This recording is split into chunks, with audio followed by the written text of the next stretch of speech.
देखा लक्ष्मण भैया, कोनो विदेशी लड़की आ गई बनारस बाबा विश्वनाथ के नगरी में, विश्वनाथ धाम दर्शन कैलस, आ गई सारनाथ में।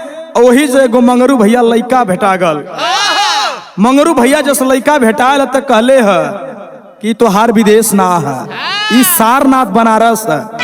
कहत है का यह कहलस, अरे मिश्री से मीठी लागे, अरे भोजपुरिया बोली,